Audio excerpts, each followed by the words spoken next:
my first thought was, how did I talk myself into this? And that's actually a true story.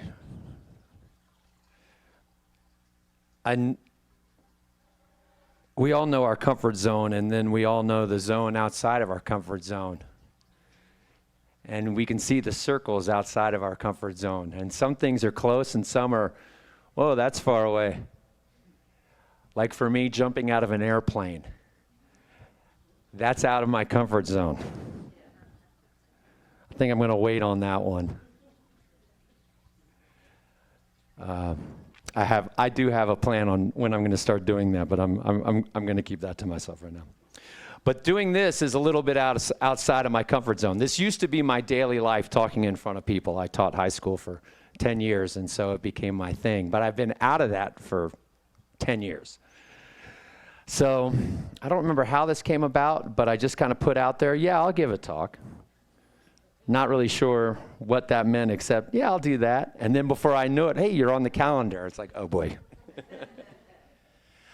But here I am, and I'm glad I did it. Sometimes you just have to have that thing called faith and say, I'm willing to do this. I could sit over there all day, this, like, oh, what am I going to do? Play G and C? I can do that. All right, okay, we can do that. So this, for me, is taking a little step out like that. So if you're thinking about taking a step out of your comfort zone, I'm here to, well, let's see how it goes. Maybe it would be like, by the end of this, you might be like, no, I'm not going to take that step. I saw how it worked out for him. But I doubt that. Thanks for letting me be here today. It's great to be back. It's like I have this crazy life. I've been off traveling around all over New England this time. And I will say this. I have seen several CSLs around the country that they pop up. I was at one place and I looked at the sign and the road, the Adopt a Highway, and I won't be able to remember. It was a CSL group, like somewhere in New England. I was like, okay. And then I told you when my my catalytic converter got stolen, and I was going to crack the case, so I was driving around to see who had hit cameras so I could see who took it. And so I crossed the parking lot from where my catalytic converter got stolen, and I ran right into CSL Fullerton. So we are indeed everywhere. But I'm glad to be here.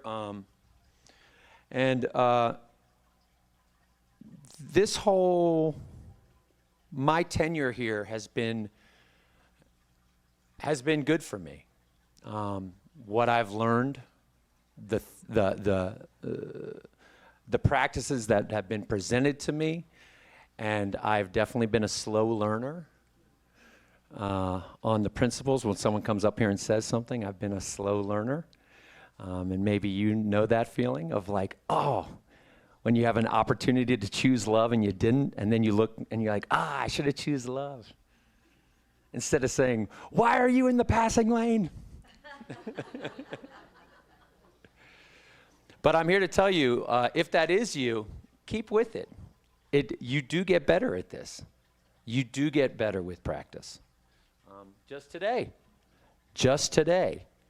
I drove down here, trying to get here a little early because, it's like, oh, I've never done this before. I want to get down here, get settled in. And I am right at the turn to turn in here. And I was like, I forgot all my notes.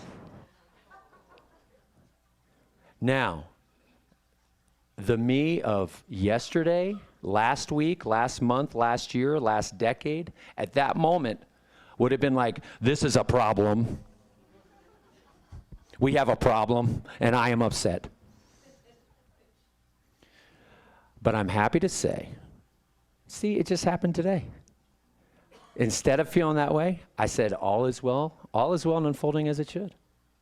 There's no problem here. And as I drove back home to get the papers, which I did, I got a new insight into this talk that was it blew my mind. And who can say what would have happened had I brought my papers? But I didn't. And I'm grateful I forgot them now. And how many examples do you really need in this life of all is well and unfolding as it should? Can you think of at least one example where you're like, I thought that was terrible, and then it turned out in retrospect that was actually pretty good? Yeah. And I think those are very important. And for me, that's hard to learn. That's like slow. I can't remember, I've told you this before, my son, I was in awe of my son because my son would be like, I don't want to do that. And then I'd be like, come on, man, I don't remember, play soccer, whatever it was. And then he would go do whatever he said he didn't want to do and have the best time. But then next time I'd be like, hey, we're going to go do that again. He's like, oh, I don't like that. I don't want to do it. It's like, do you remember last time? And then he does it again, and still the same reaction, and eventually you start to get it. So I would say, and again, I'm speaking from my experience, and it's the proof for me that I'm joyful about is that today was proof that it's working. There's a great T-shirt that says, and it's a picture, I don't know why it's a light bulb, but it's the light bulb going. And it says, I don't know, maybe worrying about it will help.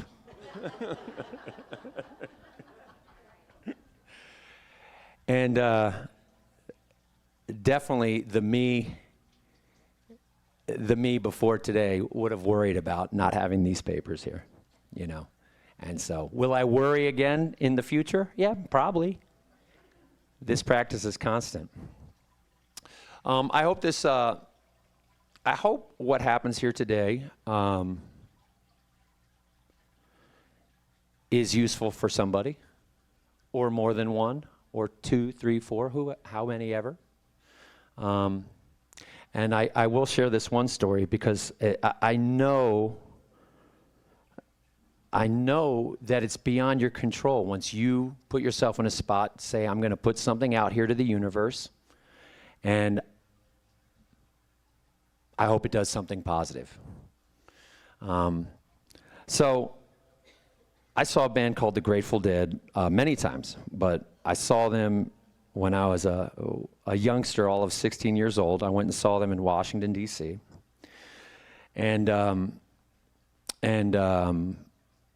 The song that I'm going to reference, I've played here before. And the lyrics of Grateful Dead songs are pretty cryptic, so you can be open to getting your own interpretation.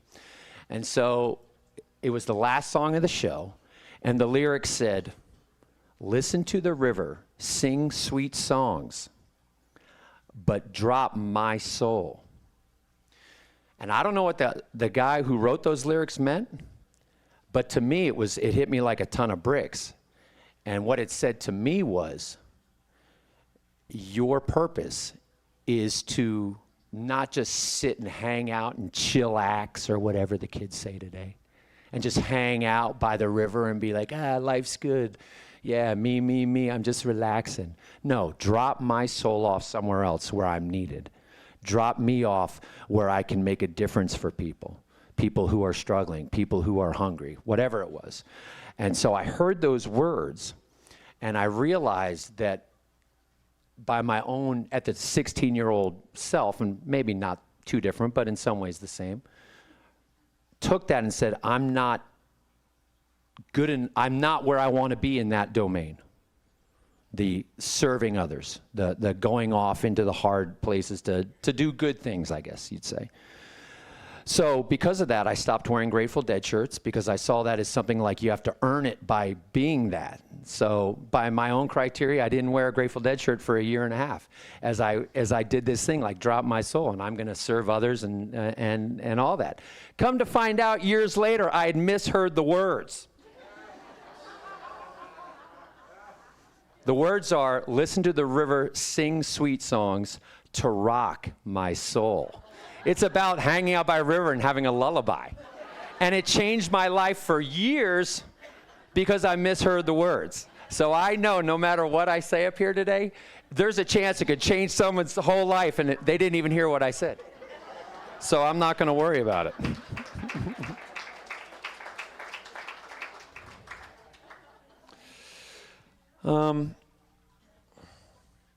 I have found, I've heard a lot of talks here, do the math, about 50 times 10 or 11, so 550 talks or so here. And a lot of times, there's so many times where I make a connection to what my experience has been playing music and what listening to music, playing music, teaching music. So I've had so many examples that's what I wanted to do today. I wanted to talk about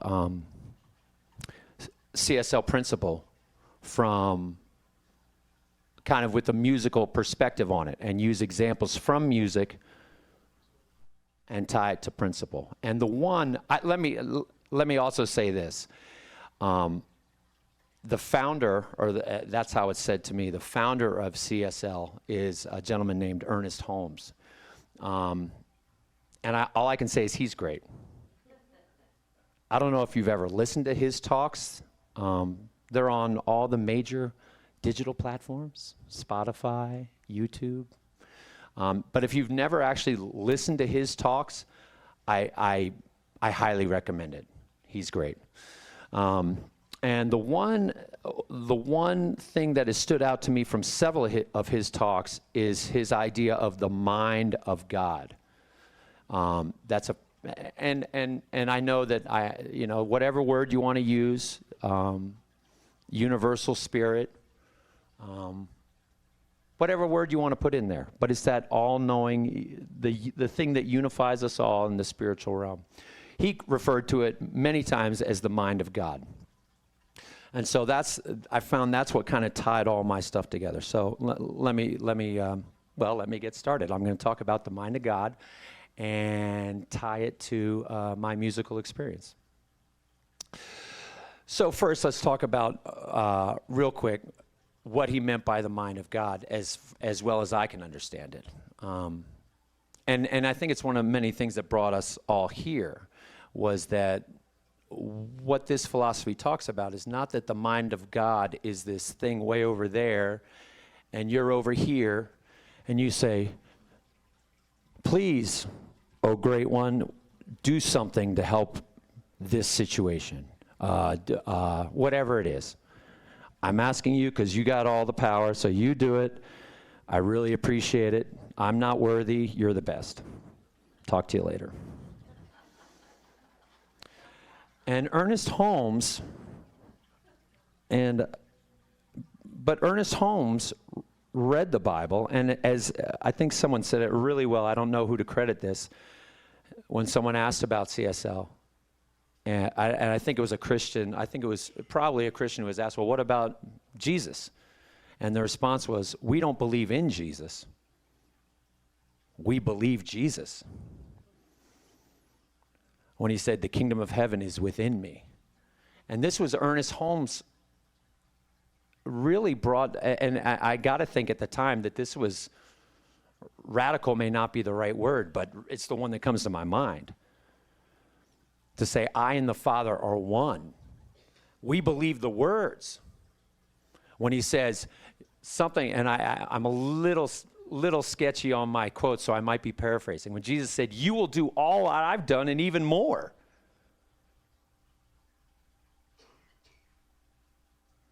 Man, I got to think about that a second. Jesus said, you will do all I have done and more. CSL, we don't believe in Jesus, we believe Jesus. Powerful. And so he describes the mind of God as this creative presence that is everything, and we are the vessels. Each one of us is the vessel, and the universal mind of God wants to express itself through you, is dying to express itself through you. It's like, come on, there's nothing I'd rather do than express myself in the very unique way that is you. And according to Ernest Holmes, that is open to each and every one of us. But of course, there's some caveats. And the good thing is about the caveats is that anything that gets in the way of us being that vessel for the mind of God to express itself, we can get rid of any impediments and become that. And Jesus is held up, of course, as one of those people, one of us, who did a really, really good job of getting rid of all the impediments. So God could express itself without any adulteration of ego or fear or whatever. But as Jesus said, we can all do that. He likened it to, and I'm talking about Ernest Holmes, he likened it to many things, I'm sure, but one thing he likened it to, he talked about the Roman aqueducts and how he saw the water as the mind of God. And it flows through the channels and comes down to these vessels that all you have to do is turn the spigot. And if you have a 1-foot spigot, you get 1 foot of water shooting out. A 2-foot spigot, you get 2 feet of water shooting out. And that's us. And the water is coming down to you as the vessel, and it's our job to open the spigot. By the way, I have to say, because we do play some, I snuck them in, the Bob Marley songs. And I have to say, there's a song we don't do, but now I'm thinking maybe we should. We say, treat, treat, move your feet. Have you heard that? Well, Bob Marley says, get up, stand up. And the words are, some people think great God will come from the sky, take away everything and make everybody feel high. But now that you know what your life is worth, you will fight for yours on earth. So stand up for your rights. Got goosebumps there. So Bob Marley and Ernest Holmes. I don't know if they ever met, but I would listen to that podcast. So we all have the potential of being unadulterated vessels of the universal mind of God, according to Ernest Holmes. And one of the nice things about that is that Jesus said, you all are going to do all this and more, meaning something else. So we don't all have to be that. Walking on water sounds very cool. Sounds excellent. But that may not be your thing. And so that's a good thing. There is I told you this was going to be about music, and music, there's too many examples. Is anyone familiar with a little album called Tommy by a group called The Who? I'm going to take that as a yes. And I realized while I was driving home to get these papers and driving back that I think one of the marks of a great work of art is that it continues to enlighten you, well, so far for my whole lifetime. Because I first heard that album when I was, 12? And I learned something new about it today. Incredible. And it's really ties into CSL. Because for those of you who don't know the story, and the allegory is fantastic. It's about someone who is deaf, dumb, and blind, who lacks self-awareness, living in fear, living in self-consciousness, afraid of being themselves. And he finds liberation to be his true self by channeling that thing Ernest calls the mind of God. And what was Tommy's channeling greatness? He played pinball. And he was stunning to people how he could play pinball. The digit counters fall, wrote Pete Townsend in that song, Pinball Wizard. This was his greatness, and he made a mark on the whole world. The movie, or it's an album that The Who made, and then it was turned into what I think is a great movie. Then the lesson that the mistake Tommy and his handlers made was like, this is how I did it. I was deaf, dumb, and blind. And then I started playing pinball, and look at me now. So all you all have to do is become deaf, dumb, and blind and play pinball, and it's all going to work out for all of us. So they have these scenes where people are wearing like dark sunglasses and putting earplugs in and putting a cork in their mouth and like trying to play the pinball when they can't see it, hear it, you know. And does it work out? That was a question. No. The people who are following Tommy and doing this finally realize this is ridiculous. And so at the end of the album, they revolt and say, we're not going to take it. And of course, the lesson is that Tommy's greatness was pinball. Oh my gosh. Tommy's greatness was pinball. Your greatness might be pinball too, but who knows? Obviously, music is one of those channels that has greatness. For me, if you've never seen a guy named Stanley Jordan, when I watch Stanley, he's a guitar player. When I watch him perform, it's like you're watching that mind of God come down through the sky, right into him, and right out unadulterated through his fingers. And actually, I saw him in Sedona years ago when they used to have that jazz festival, and I witnessed him. And that was the last day I called myself a musician. I was like, I'm not there yet. And so I'm not going to insult the word musician. So when people ask me, are you a musician? I say, I play music. How much time? Am I out of time? Am I done? Wow. Wow. I didn't think I was going to get 10 minutes out of this. Let me just give me 2 more minutes, okay? So greatness as a musician. And tie it to the greatness in whatever it is that the channel you find yourself. One is to practice. And most people, when they think about practicing, they think about doing scales, learning new chords, learning new songs. Like, I'm practicing. And we do that as well. You know, I'm practicing meditation. I'm practicing whatever it is.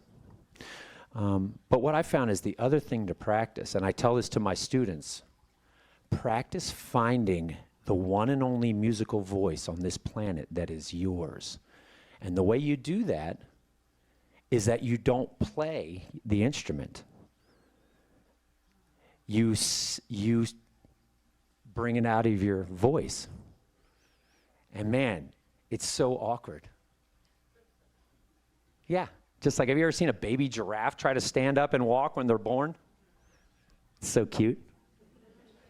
But I'll have my students in there being like, yeah, just let your musical voice come out. So they'll be like, I'm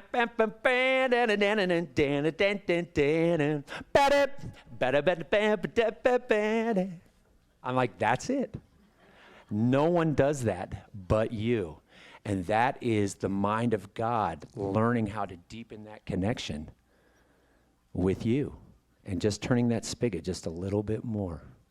And Carlos Santana said something very profound. He said, if I listen to a musician, like a guitar player, and I hear a guitar, I don't listen to him.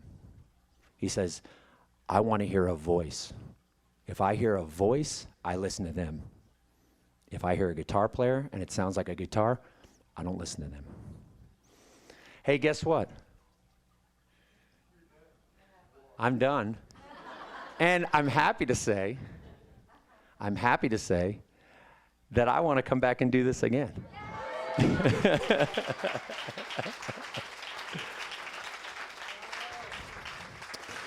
So, did you want to do the prayer? Who does the prayer? Yeah, I'm done. Are you doing the prayer? You doing the prayer? Okay. Oh, I'm done. Thank you for giving me this opportunity to spend some time with y'all today.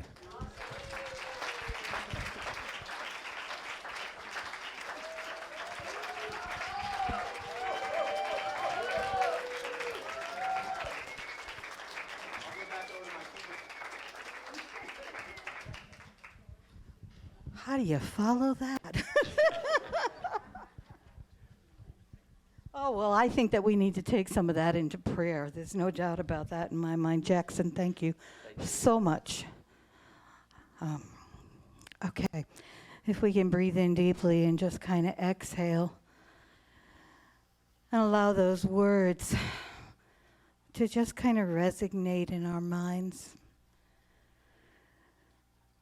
Oh, great Spirit, universal divine one, that lives and breathes through all of us, allows us to have our meaning, allows us to be those perfect vessels through which you pour out all the wisdom, all the love, all the knowledge, and all of the greatness that is you, that is us, that is the one source. Ernest Holmes often said it's the thing itself. We are so filled with gratitude for all of the gifts that each of us brings to this place in this time. And we celebrate the oneness and the uniqueness as a prism takes one source of light and moves that into the entire spectrum of colors. Let us continue our journey of being each and every one of those spectrums of light. Let us find our voice. Hear the wisdom in the music. Hear the wisdom in the music of nature and all of the ways in which that God mind, that one mind, takes and fills us and allows us the gratitude and the blessings of being one with the whole. I know this to be good, and I know this to be very good. And I release it into the law and anchor it by saying, and so it is.